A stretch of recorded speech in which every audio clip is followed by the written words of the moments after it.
And Dr. Smruti Mishra is going to represent the team. One minute. Four. To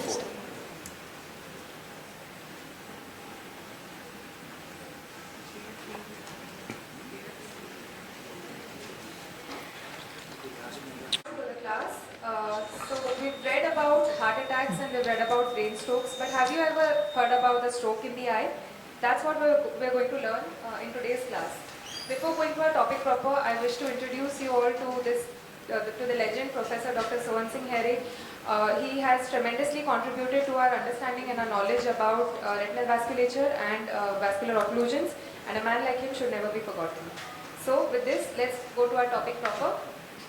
What is central retinal artery occlusion? It is a sudden blockage of the central retinal artery, which is the primary blood vessel supplying the inner retina, leading to rapid retinal hypoperfusion and ischemia, which may result in profound and irreversible vision loss. It's an ocular emergency and it requires emergency room management and immediate stroke evaluation. So how will you identify a case of CRO in a busy OPD? The patient will complain of sudden onset painless loss of vision, akin to the sensation of a light bulb going off in the room. Visual acuity is usually counting finger or worse, and RAPD will be present regardless of visual acuity.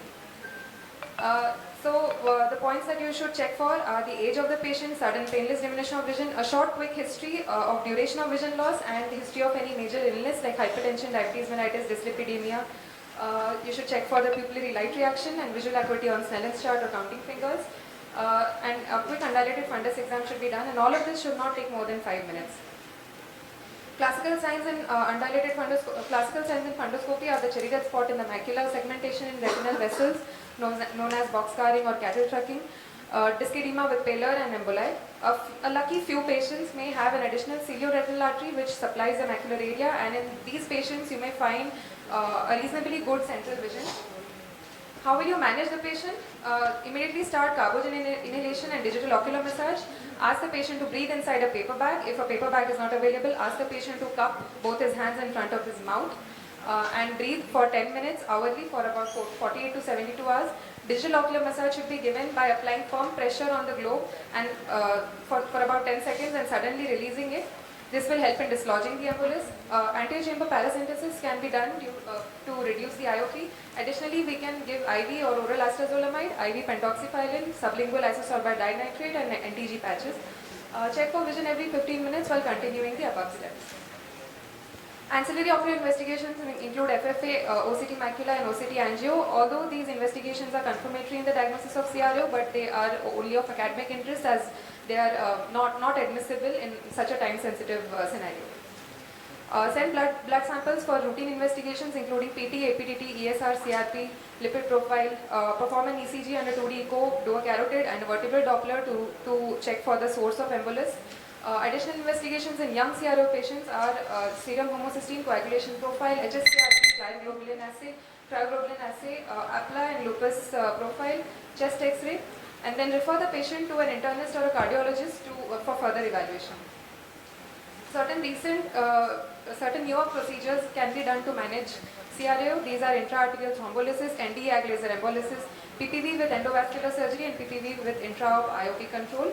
This is your task for the next class. I want you all to read up about it, and we'll be discussing these in detail in our next class.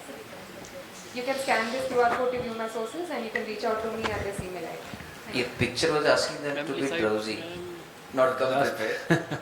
Okay. Not to get drowsy by reading up. I think stroke in the eye, whatever CRO you said, has a lot of long-reaching, far-reaching consequences, and you just finish it up with one sentence. Can you elaborate on after your eye treatment, whatever happens, what exactly is going to be the next most important logical step? So, And what you're going to actually predict, or what you're going to foresee? Sir, in cases of CRO is may be premonitory to a brain stroke because it may be a result of a cardioembolic event. We need to rule out if there's any source. More of than cardiac embolism, where is the seat of embolism, the origin of embolism? Most often. It may be the patient may have some sort of endocarditis, infective endocarditis. No. I'm saying Dyslipidemia. things coming from the heart is rare. more common origin of embolus to the brain or to the eye is where? Carotids? So what are the investigations that you normally suggest, okay, for such a patient? Carotid Doppler. Carotid Doppler? Carotid Doppler and vertebral artery Doppler can also be done. Okay.